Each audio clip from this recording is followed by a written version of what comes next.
Hey guys, we're going to be looking at how to create new habits, focusing on our morning and evening routine. We have a firm belief that creating sustainable habits will really support you in living a healthier lifestyle. The importance of habits hit home for me when I read Atomic Habits by James Clear, an incredible book that I get all of my clients and friends to read. He reminds us that habits are the compound interest of self-improvement. All big things come from small beginnings. The seed of every habit is a single tiny decision, but as that decision is repeated, a habit sprouts and grows stronger. Roots entrench themselves and branches grow. The task of breaking a bad habit is like uprooting a powerful oak within us, and the task of building a good habit is like cultivating a delicate flower one day at a time. Personally, improving my morning and nighttime routine was an absolute game changer. It gave me more structure to my day and I felt more energized. Full disclosure, what works for me might not work for you. We all have different lives, jobs, and personal circumstances. So I'm going to give you my experiences and tips, amend them, and take what you can to build it into your own. So let's look at the morning routine first. This is important to set the tone and intention for our day. If we wake up late or whenever, scroll through our phone and move directly to our desk, the likelihood is that we will feel pretty sluggish.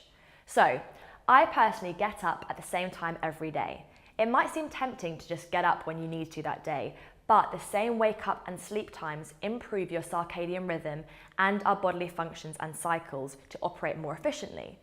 It might not seem fun getting up at 6:30 on a weekend, but you will benefit from it in the long run, feeling more energized and ready to take on the day every day. So give it a try for a month and just see how it works for you.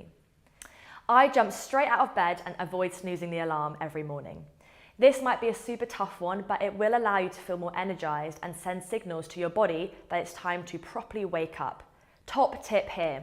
If you are struggling, put your alarm at the other side of your room, and that way you have to get up to turn it off. I use a gradual and natural alarm. I have a Lumi alarm clock that I love. Basically, you set your alarm and it gradually starts to light up in the morning, simulating a natural wake-up call. It prompts you with natural sounds too, rather than the dreaded iPhone alarm noise. I then open my curtains, and it's my favourite thing to do first thing to get natural daylight hitting my face and fresh air. Don't reach straight for your phone. Being on our phones as soon as we wake up means that we start our day in a really reactive way. Seeing those notifications, emails, calls, messages, and the news, it's like inviting thousands of people into our room all at once, just shouting at us first thing. Why would we do that? I leave it for 30 or 45 minutes until I interact with technology, and instead I start my day with coffee, music, and gratitude. Then cold showers. This one can be a little harder to implement and it's not for everyone. However, if you're willing to put in a little practice, it can be amazing to wake you up and prepare you for the day mentally and physically. You want to build this up. Get in the shower when it's warm and then turn it to cold for the last 10 to 20 seconds, and then you can build it up from there. I aim for 3 minutes now, and it helps with my mental clarity and waking my body up.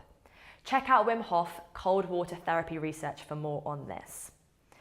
Then I have a glass of water. I always say hydrate before you caffeinate. We often wake up dehydrated after a night's sleep, so it's important for our bodily functions to support that straight away. I actually habit stack this, so another great technique from James Clear, with taking my morning vitamins at the same time as doing this, so I don't forget to do either. I drink my water, take my vitamins, and then move on to the next step in my morning routine. Then movement.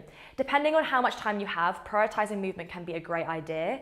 It supports mental health through the release of the feel-good hormone endorphins and sets the tone for your day.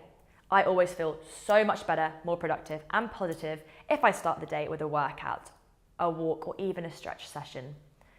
So all of these steps might seem like a lot, but start small and then build up your habits. Working back from when your morning routine ends and when your day officially begins means that you can work out when you need to get up.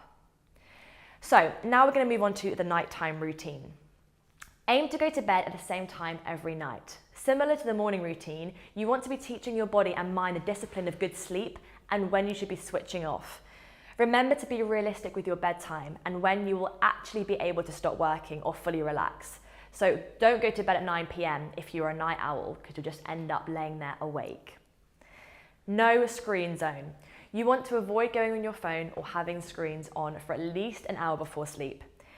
If you're on your phone, you're going to keep the brain stimulated, which is the opposite effect of what you want. I find if you put your phone on charge outside the room, this eliminates the temptation to go on TikTok for a quick 5 minutes. Instead, opt for a book or do some reading, and you'll find it's much more relaxing. And if reading isn't your thing, consider audiobooks or meditation apps such as Calm. Create a relaxing atmosphere. You want to create an environment that prompts relaxation and calmness to help you sleep. Crack out the candles, a diffuser, or some lavender pillow spray if you think it helps. Doing these little things before you go to bed will make it a ritual and more enjoyable. Another tip, keep your room cool. This can improve the quality of your sleep by stimulating melatonin production and help you settle and maintain a relaxed state throughout the night. So, now that you have all my secrets, go away and create your own morning and nighttime routine. Remember to be realistic and don't try to change everything at once. Start with small changes and build yourself up. What I'm saying is, if you normally get out of bed at 9 a.m. and never exercise first thing, don't suddenly set the alarm for 5 a.m. and think you'll be good to go for a morning run every day. Aim for those baby steps because, like I said, we're aiming to build sustainable habits that last. And remember, you do not rise to the level of your goals, you fall to the level of your systems. Another great quote by James Clear that reminds us how important our systems and habits are to reach the goals in any aspect of our life.